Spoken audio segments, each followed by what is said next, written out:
Now, you talked about family of origin. How are we impacted by our family of origin? How deeply are we impacted, and what are we supposed to do about it?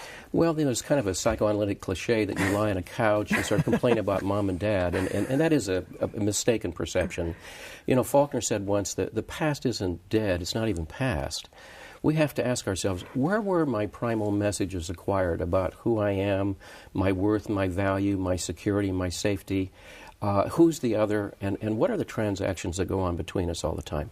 You know, what is it that constitutes the elemental messages about self and world and coping mechanisms? Because as children, we're tiny, dependent, obliged to adapt, and the adaptations are necessary, in a sense, in relating to the world around us.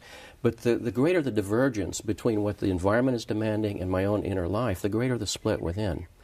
So we have to start at least at the beginning to say, all right, what are the primal messages? Do I feel valued? Is my primary need to find security through another? How does the personality get warped around those elemental questions, which are natural to the child, and those elemental adaptations, which are also necessary? And how do they continue to be a kind of autonomous system for us? And how do they constitute a shadow government? Because that's pretty much what's running our life. We're sort of on automatic pilot a good part of the time. Can you give me an example of that? Well, I think we're only conscious at certain moments. If you step in the shower in the morning and it's very cold or very hot, you are in that moment absolutely related to, instinctually, to the moment, to the truth.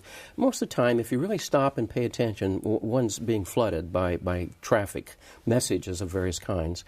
And they usually have to do with protecting us from two elemental threats, feeling overwhelmed by life or feeling abandoned by life.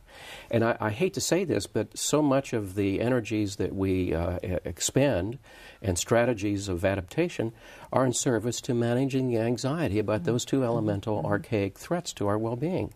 That someone is going to leave us and not be there and support us in this existential isolation, or on the other hand, override us and flood our boundaries and so forth. So we do develop necessarily, but also often at our own risk and peril in the second half of life, you know, adaptive patterns in relation to those fears.